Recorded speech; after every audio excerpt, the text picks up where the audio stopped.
मुर्रा देती है लगभग ये भी उतना ही देती है, इसलिए इसको इस समूह में रखा गया। फिर कुंडी दिया, फिर गोदावरी दिया।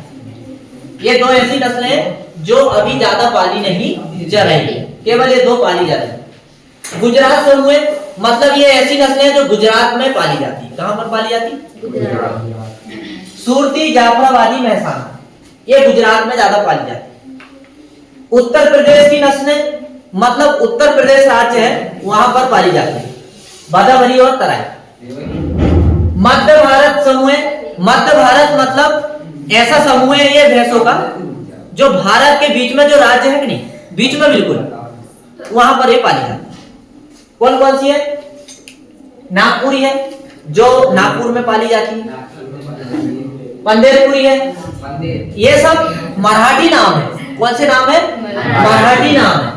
मांडा है, जेरांगी है, कालाहंडी है और संबलपुरी है ना, ये मराठी नाम। मराठी नाम क्यों है?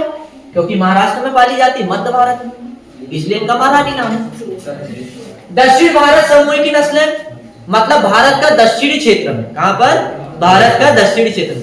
दक्षिण क्षेत्र में क्या आता है? भारत के कौन से राज्य आता है? केरल है, तमिलनाडु है और कुछ देखेंगे तो महाराष्ट्र भी आता है। फिर ये नीचे भारत के जो नीचे वाले राज्य हैं, जो निचले वाले राज्य हैं, वहां पर ये नस्लें पाली जाती हैं। टोंडा है और दक्षिण कनारा। तो आपको बिल्कुल क्लियरली ध्यान से समझना है, आपको पूरा निश्चित या पूरा समझ में आने वाला है। तो अब हम देखेंगे, सबसे पहले क्या देखेंगे? इसकी कुछ विशेषताएं। मुर्रा नस्ल की क्या देखेंगे? कुछ विशेषताएं। विशेषताएं में देखो क्या देखते? सिर व गर्दन छोटे, पिछला भाग चौड़ा, छोटे परंतु घुमावदार सींग एवं कान छोटे एवं पतले होते हैं। इनकी पूंछ लंबी होती है, इनका चमड़ा मुलायम चिकना और उस पर कम बाल होते हैं। ये भैंसें काफी भारी होती है।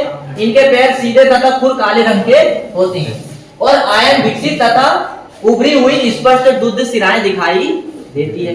और एक बात का विशेष ध्यान रखना, जो भी गाय या भैंस हो, यदि उनकी जो निचली सिराएं जो आयन से जुड़ी है वो उभरी हुई है, तो इसका मतलब वो पशु दूध देने वाला अच्छा है। कभी देखे हो सिराएं उभरी हुई? नसें देखे हो आयन में जाती जो ज्यादा दूध देते हैं वो पशु को देखना, उनकी नसें जो आपको मोटी मोटी बड़ी बड़ी दिखाई देती, उनको सिरा, उभरी हुई सिरा बोलते हैं। अब उत्पादन देखो कितना देती है। एक ब्यात में 2200 लीटर दूध देती है। कितना देती है? 2200 प्रति ब्यात। 9 से 10 महीने का होता है। कितने होता है? 310 दिन में बच्चा देती है एक बार, ये बात ध्यान रखना। इसका गर्भकाल कितने दिन का होता है? 310 दिन का। भैंस का गर्भकाल कितने दिन का होता है? 310 दिन में बच्चे देती है। क्या देती है? 6। और जब 310 दिन के बाद बच्चा देती है तो दूध कितने दिन देती है? 9 से 10 महीने देती है। कितना देती है? 9। और दूध देने का टाइम ही एक ब्यात कहलाता है। क्या कहलाता है? एक ब्यात कहलाता है। तो इसका एक ब्यात कितने दिन का होता है? 9 से 10 महीने का। कितने दिन का होता है? 9 से 10 महीने। कुछ भैंसें और भी अधिक दूध देती है मुर्रा नस्ल की, मतलब कुछ और अच्छी निकल जाती दुधारू, तो पता कितना दूध दे देती है? 5450 यानी 5450 लीटर तक दे देती है। ये रिकॉर्ड तोड़ दिया। हाँ, ये रिकॉर्ड किया गया है कि सबसे अधिक तक जो दूध है वो कितना मिलता है? 5450 किलोग्राम। कितना मिलता है? 54।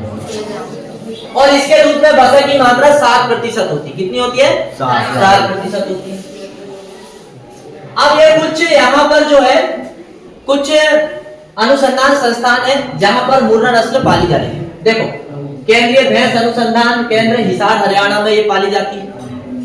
पशु प्रजनन फार्म है अंजोरा जिला दुर्ग में मध्य प्रदेश में पाली जाती है। पशु प्रजनन फार्म किरतपुर जिला इटारसी मध्य प्रदेश। पशु प्रजनन फार्म है रतौना सागर मध्य प्रदेश। ये इतने जो अनुसंधान है यहाँ पर विशेषकर इसको पाला जा रहा है और अच्छा दूध का उत्पादन लिया जा रहा है। अब देखो यहाँ पर क्या दिया, इसकी हाइट देख लेते हैं और वजन देख लेते हैं। भैंस का वजन 450 किलोग्राम तक हो जाता है और भैंसा का वजन 550 किलोग्राम तक हो जाता है। कितना हो जाता है? क्या ये समझ में आया यहाँ पे वजन? अनुमानित है। कैसे है? अनुमानित है। इनकी ऊंचाई 133 सेंटीमीटर भैंस की, और भैंसा की कितनी होती है? 142 सेंटीमीटर। ऊंचाई समझते ना? समझते कि ऊंचाई? हाँ।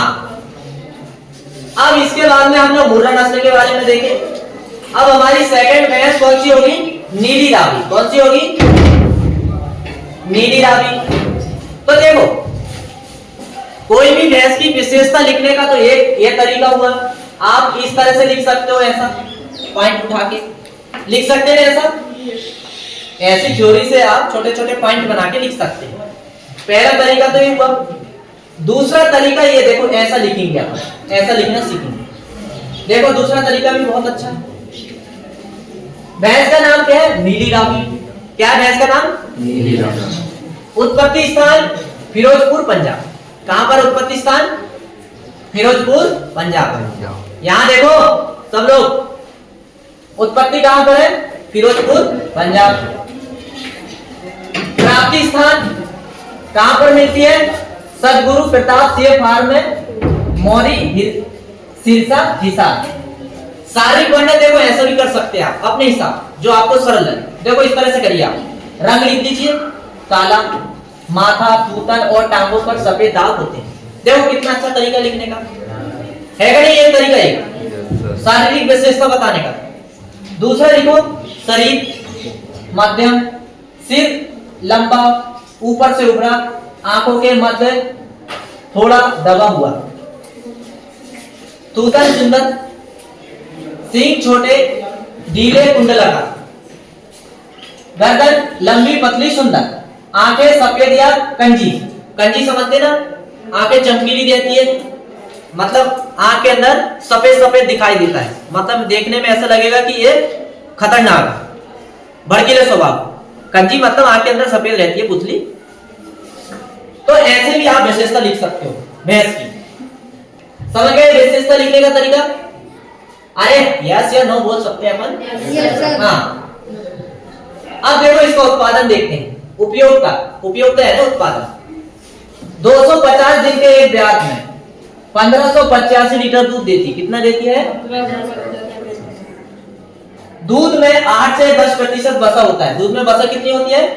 8 से 10%। और नर पशु कृषि कार्य के लिए अच्छे माने जाते हैं। देखो नीली रावी भैंस कुछ इस तरह से होती है। ये नीली रावी भैंस का डायग्राम है। ये नीली रावी भैंस भी मुर्रा के तरह ही होती है, बस थोड़ा सा अंतर इसमें है कि ये दूध मुर्रा से कम देती है। मुर्रा से क्या देती है? दूध कम देती है। और इसकी सींग भी जलेबी के आकार की नहीं होती है। यहाँ थोड़ा सा बताया, दिखा जरूर रहा है, लेकिन इसकी सींग जलेबी के आकार की नहीं होती है। देखिए कुछ इस तरह से इसका डायग्राम है, नीली और रावी। ठीक है ना? इस तरह से इसका जो है बनावट है, पैर है, ये सारे आपको देखने को मिल जाएंगे। फिर इसके बाद में हम देखेंगे अगली क्लास में सुरती। क्या देखेंगे? सुरती।